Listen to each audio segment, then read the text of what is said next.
Matt, we'll start away from everybody here in the building at Walsall, and we'll talk about one of our lads who's out on loan at Drada. Big couple of weekends for them, isn't it? Yeah, cracking couple of games. Obviously, they've got the cup final on Sunday, and then they've got another incredibly important game the following week. So, for Douglas, he's had a fantastic loan spell.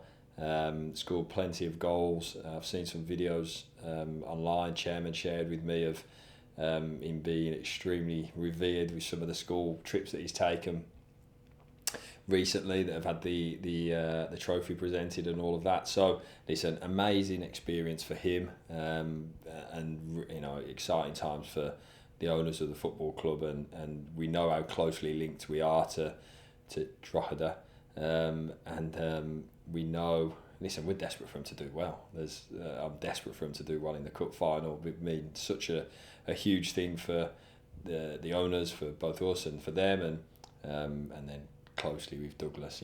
Please, can he continue that form that he's been on? He's been great. So, a big game for them, big couple of weeks, and we wish them all well.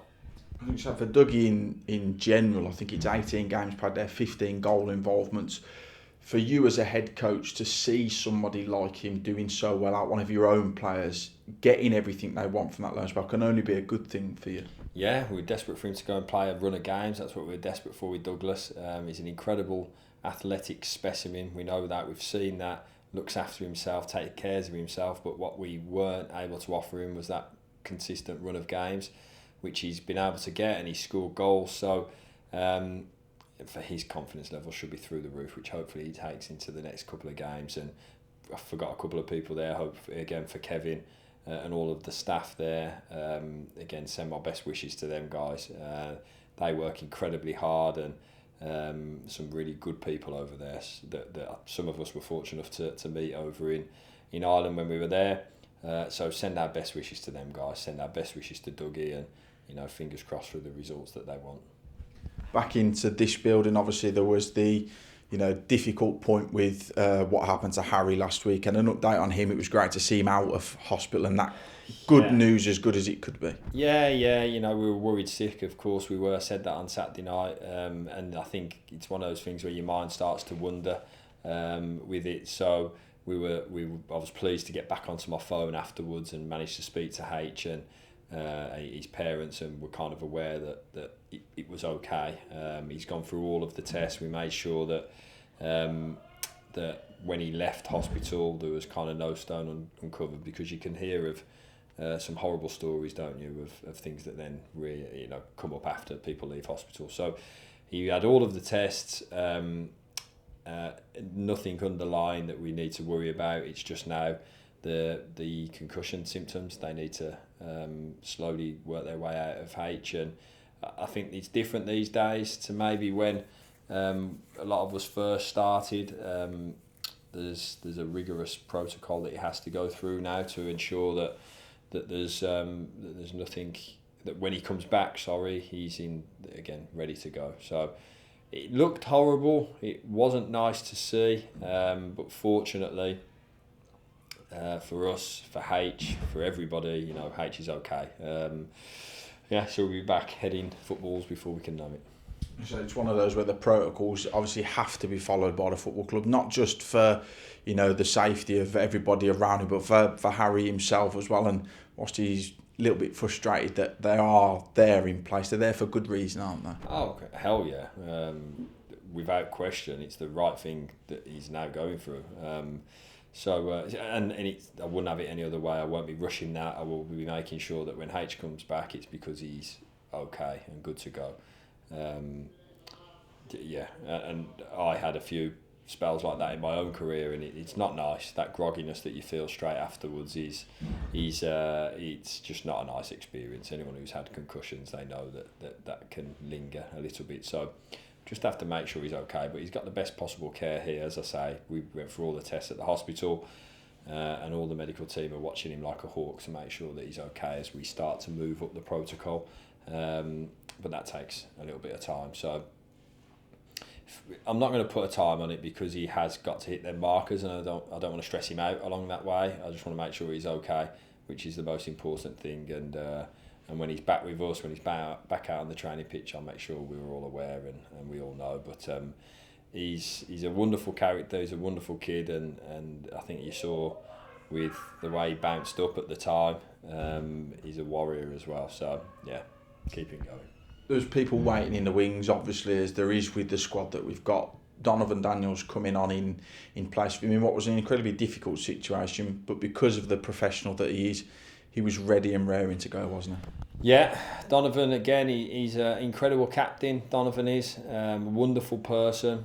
You might have just heard someone shouting then, that was him, laughing and joking and all of that. He's an incredible person to be around. Just been elected to the PFA Players Board as well, which again is a testament to the esteem that he's held in wider football. So yeah, we're very lucky to have him. We've got Osh, Rico, who's had a really good out on loan. So we've got loads of options and loads of people fit, raring and ready to go. And you're right, difficult circumstances for Donovan to come into. But I thought he kind of I say all the time, make sure you're ready for when the chance comes, and Donovan proved again that he was. He's a big character. When he's out of the squad, how do you go about dealing with him, I suppose? Dealing with is probably the wrong way of putting it, mate.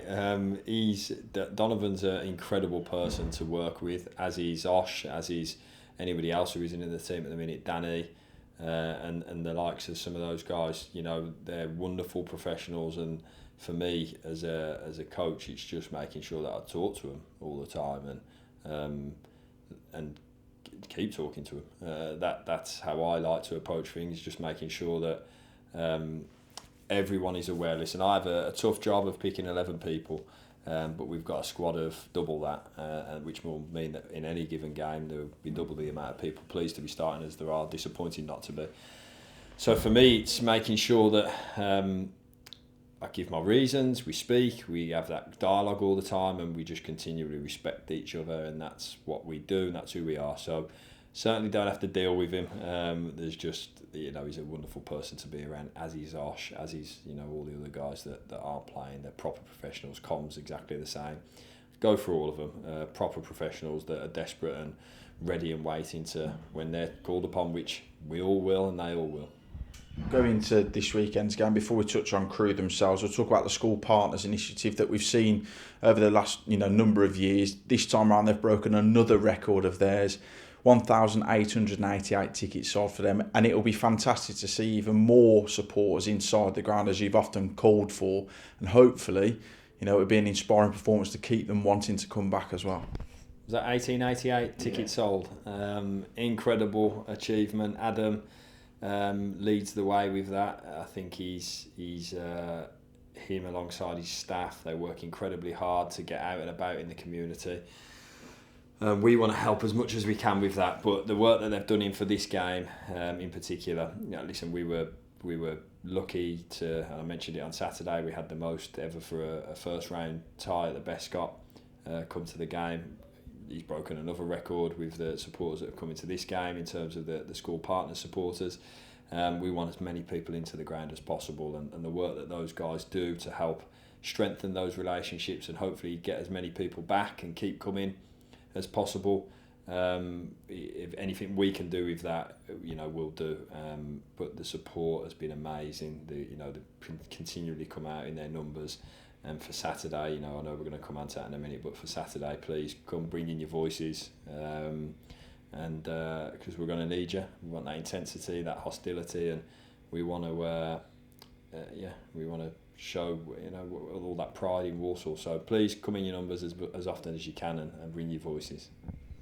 On to that game now as against Crewe, an incredibly informed side, similar to ourselves. They perhaps didn't start the season as quickly as they would have liked to. I think it was no win in the first four, but since then they've only lost one game in the league.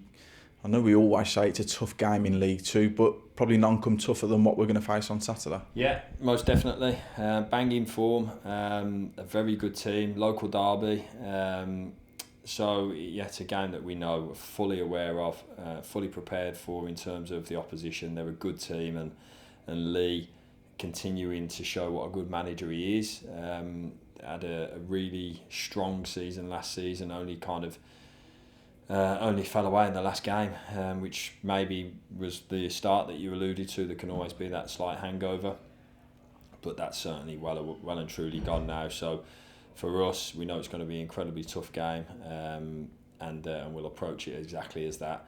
But we know for us, again, it's about how we get on top. It's how we express ourselves. It's how we approach the game, talking about the things we want to talk about. So without question, respect everything that they've done, but I'll always focus on us. But it'll be an incredibly difficult game, and one we're really looking forward to.